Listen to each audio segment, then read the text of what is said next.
अस्सलाम वालेकुम दोस्तों, तो कैसे हैं आप लोग। मैं आपका दोस्त फैज़ान एक बार फिर से आ गया एक और नए बेहतरीन ब्लॉग के साथ। करते हैं दिन की शुरुआत और चलते हैं आज का ब्लॉग बनाने के लिए। कहाँ जा रहा हूँ मैं बताता हूँ आपको रास्ते में, तो चलिए। चलते हैं पहले ई रिक्शा के लिए, फिर वहाँ से आएंगे मेट्रो के लिए। अब मिलता हूँ आपसे मेट्रो में, और तो चलते हैं फिर चलिए। अब चलते हैं, ये से मतलब बैठ चुके हैं, बस फिर चलते हैं मेट्रो स्टेशन के लिए। मेट्रो में आ चुका हूँ।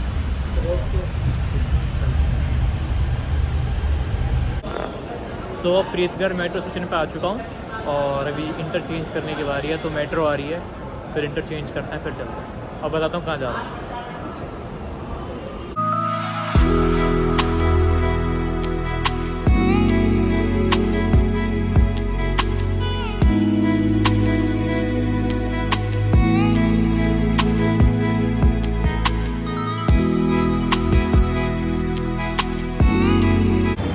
मयूर विहार से मजलिस पार्क के लिए जाना है, फिर वहाँ से निज़ामुद्दीन, और निज़ामुद्दीन से 7 वंडर्स या फिर वेस्ट टू वंडर्स, जो भी दोनों बोलते हैं। 7 वंडर्स में वेस्ट टू वंडर्स। मेट्रो लेते हैं और चलते हैं। अगर मेट्रो से आ रहे तो प्रेफर करना वॉकिंग डिस्टेंस ले, क्योंकि ट्रैफिक बहुत रहता है। ट्रैफिक की वजह से आपको 5 मिनट का रास्ता 15-20 मिनट का हो जाएगा, और वॉकिंग डिस्टेंस सिर्फ 300 मीटर्स है। Slide left. वॉकिंग ही करें। तो गाइस, आईफिल टावर पहले आप बाहर से देख लीजिए और फिर अंदर से एंट्री करते हैं। और एंट्री करके बताता हूँ आपको क्या टिकट्स हैं, क्या टिकट्स के प्राइस हैं, क्या टाइमिंग है, सब कुछ बताता हूँ। लेकिन फ़िलहाल अभी आप बाहर से आईफिल टावर देखें और अंदर से मैं दिखाता हूँ फिर आपको। तो आ चुके हैं वेस्ट टू वंडर, और शेल्फ के टिकट्स उधर हैं। पहले टिकट्स लेते हैं, फिर बताता हूँ आपको। टिकट तो ले लिए, 50 रुपीज़ की टिकट है और 4 आवर्स के लिए वैलिड है। अब एंट्री लेते हैं अंदर और चलते हैं।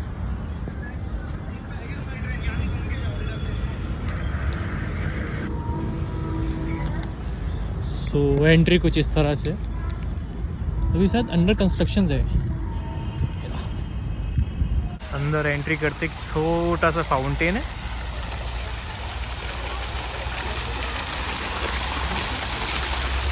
और ये चलते हैं। फाउंटेन के बाद सबसे पहला जो है वंडर देते हैं, दैट इज़ इजिप्ट पिरामिड। और पूरा ये आयरन से बना हुआ है, A to Z इसमें आयरन रॉड्स लगे हुए हैं सारे। कुछ इन्फॉर्मेशन इसके बारे में, पिरामिड ऑफ गीज़ा के बारे में। ये इसका ओरिजिनल स्ट्रक्चर है, और इसके बारे में कुछ डिटेल्स हैं कि इसमें जो है हाइट इसकी 24 फीट 5 इंचेस है, और विड्थ इसकी 30 feet 5 inches, length 30 feet 5 inches. जैसे मैंने बताया था, सारा आयरन रॉड लगा हुआ है। इसमें लिखा हुआ है पाइप्स 110 लेयर्स ऑफ एंगल्स। ये इसमें जो लगे हुए हैं एंगल्स बोलते हैं, और इसमें लगभग 10 to 12 टन्स का स्क्रैप लगा हुआ है, सारा स्क्रैप है।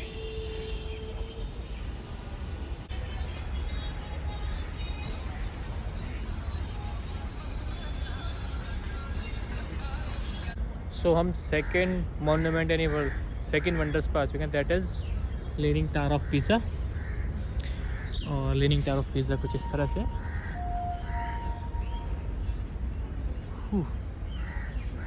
बेसिकली इसके बारे में भी दर्द दे रखा है सारा, कि इसकी हाइट 39 फीट है। इसमें मटेरियल जो यूज होता है सारा केबल वायरिंग्स। बेसिकली यहाँ पे जितने भी मॉन्यूमेंट्स हैं या फिर वंडर्स हैं ना, 7 वंडर्स ऑफ वर्ल्ड, सारे ही स्क्रैप से बने हुए हैं, A to Z। इसकी जब भी इसका नाम वेस्ट टू वंडर्स है, मतलब कबाड़े से वंडर्स क्रिएट करना। और बेसिकली सारे कपल्स के लिए, ज़्यादातर यहाँ तक मैं जा रहा हूँ, ज़्यादातर इधर उधर कपल्स ही बैठे हुए हैं, या तो टाइमिंग कपल्स की हो गया, जैसे भी बहरहाल। या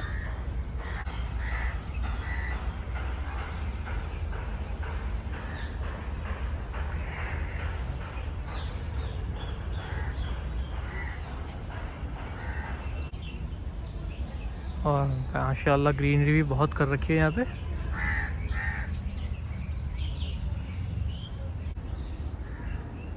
हमारा आ चुका है third wonder, that is Eiffel tower. जो मैंने सबसे पहले आपको बाहर से दिखा दिया था। सो अब इसमें हम थर्ड वंडर पे आ चुके हैं ऑफ द वर्ल्ड पे। So this is Eiffel tower. ये पेरिस में है, अभी तो फ़िलहाल न्यू दिल्ली में सिचुएटेड है। सो अगर किसी का बजट पेरिस का नहीं है, सो यहाँ दिल्ली में आ सकता है हज़रत निज़ामुद्दीन स्टेशन से उतर के। और वॉकिंग डिस्टेंस 300 मीटर्स है। आराम से आप वॉकिंग डिस्टेंस लिए और अपने लव बर्ड्स को लाएं और यहाँ पे लाके अपना प्रपोज करें, जो भी करना है आपने। सो ये आईफिल टावर जो है ये भी almost 14 to 15 tons of scrap से बना हुआ है। देखिएगा इसमें लिखा हुआ है कहाँ गया या 14 to 15 tons of scrap is used material. Almost इसमें मैंने आपको बताया सारा का सारा यहाँ पे जितने भी वंडर्स हैं, वेस्ट टू वंडर इसलिए इसका नाम है। क्यों? क्योंकि सारा का सारा जो है वेस्ट से बना हुआ है, कबाड़ से। और माशाल्लाह जिसने भी बनाया बहुत अच्छी कारीगरी है उसके हाथ में। सो या अब चलते हैं फोर्थ पे।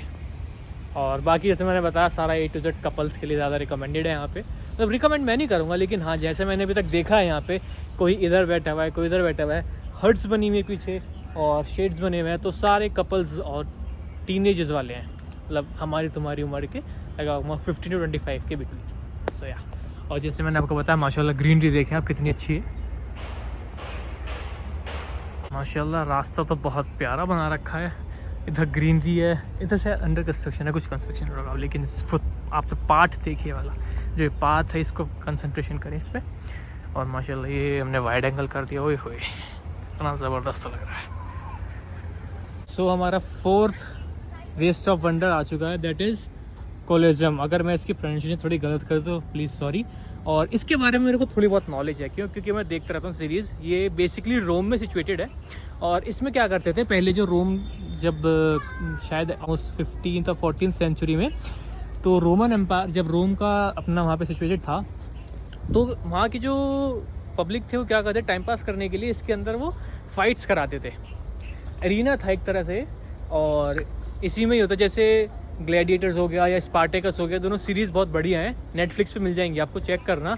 सो उसी रोम के ऊपर दिखाया सारा कि कैसे यहाँ पे इसके अंदर अरीना जैसे ऑडियंस बैठा करती थी और वो इनके अंदर जो फाइट्स होती थी वो देखती थी। और फाइट्स बेसिकली क्या होती थी, जो स्लेव्स होते थे ना, रोम एम्पायर में पहले क्या होता था, स्लेव्स बनाते थे।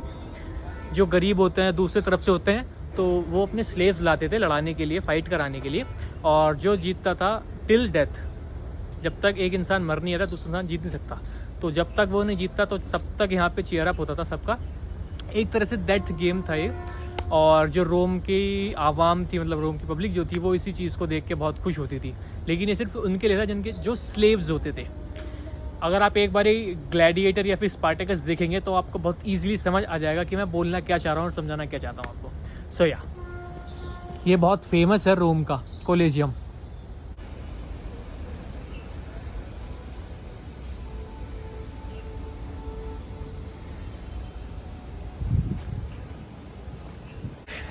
इसके बारे में मुझे इसलिए इतना पता है क्योंकि मेरे को बहुत शौक है सीरीज़ देखने का, खास करके फाइटिंग सीरीज़ या एडवेंचरस सीरीज़, जो बेसिकली नेटफ्लिक्स या प्राइम पे कहीं भी मिल जाएंगे आपको।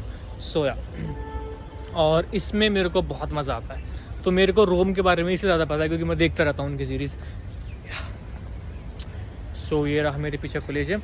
ये जब यहाँ पे रोम से किसी की लड़ाई हुई थी, मैं नाम भूल गया कौन सी कंट्री थी, तो तब यहाँ पे अटैक हुआ था, इसलिए ऐसा टूटा हुआ है ये। अब अगर मैं गलत हूँ तो मेरे को कमेंट सेक्शन में ज़रूर बताना। बाकी जो मेरे को पता था मैंने बता दिया आपको।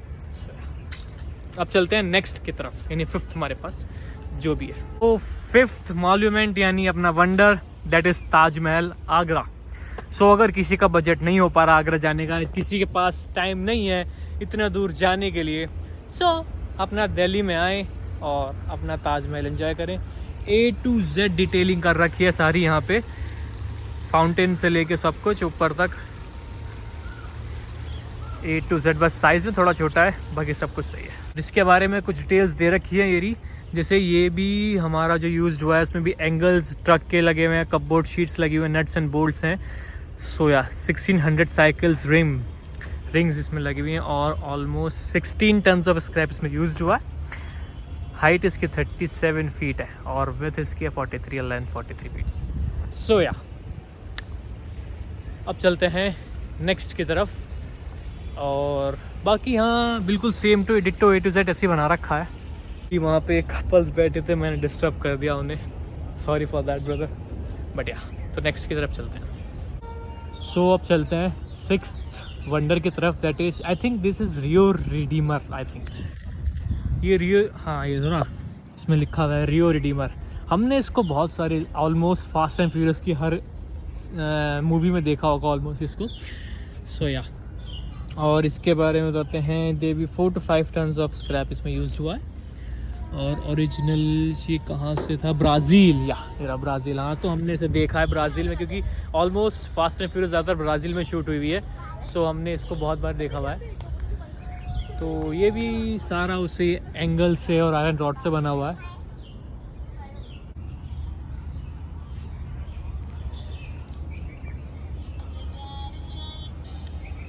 सेवन वंडर्स के लिए ज़्यादा टाइम नहीं लेना, मुश्किल से मुश्किल 1 घंटा लेना है आपने। सो अब हम आ चुके हैं नेक्स्ट 7th यानी लास्ट वंडर पे, और जो है statue of liberty. Statue of liberty I think ये है न्यूयॉर्क सिटी या US में। सो ये रहा स्टैचू ऑफ लिबर्टी।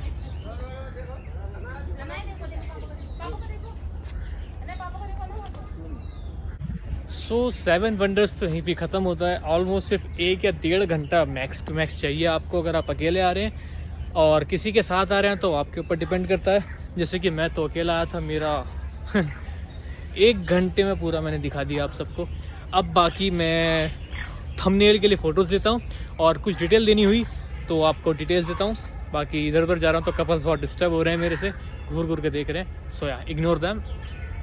अब थंबनेल के लिए फ़ोटो लेते हैं, और बाकी आपको बताता हूँ क्या करते हैं। थंबनेल बनाना भी बहुत डिफ़िकल्ट है अगर आप खास कर अकेले आ रहे हो तो।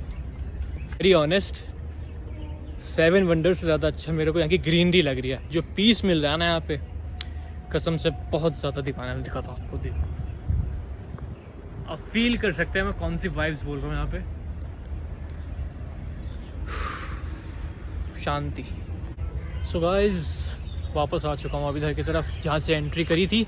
अब चलते हैं कुछ खाने के लिए, भूख लग रही है, ऑलमोस्ट 3 बज चुके हैं। सो कुछ खाते हैं और फिर बाकी घर के लिए निकलते हैं। तो चलिए। तो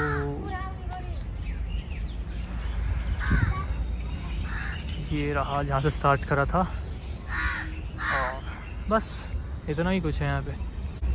फूड कोर्ट तो बढ़िया बना रखा है।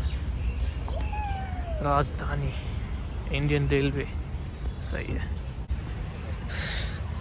जिस हिसाब से जगह है और उस हिसाब से फूड कोर्ट का प्राइस इज़ क्वाइट एक्सपेंसिव और वे बट फॉर एवरीवन।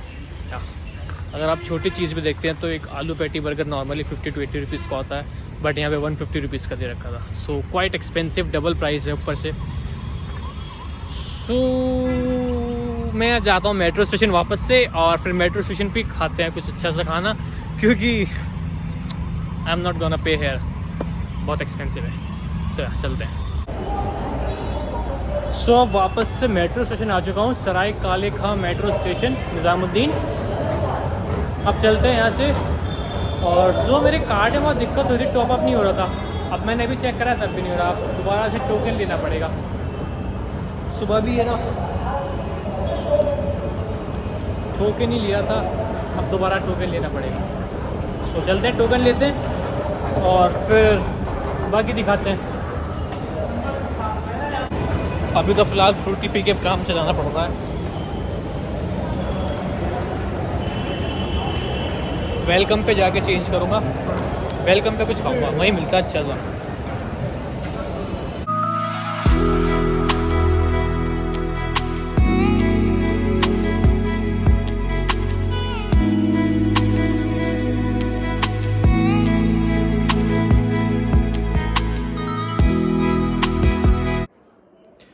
सो इस व्लॉग को अब यहीं पे एंड करते हैं, और इस व्लॉग में आपको कुछ भी अच्छा लगा हो तो उस व्लॉग को लाइक करें, शेयर करें, कमेंट करें। अगर आप मेरे चैनल पर नए हैं तो बिना सब्सक्राइब करे मत जाएं। Thank you so much for watching, bye bye.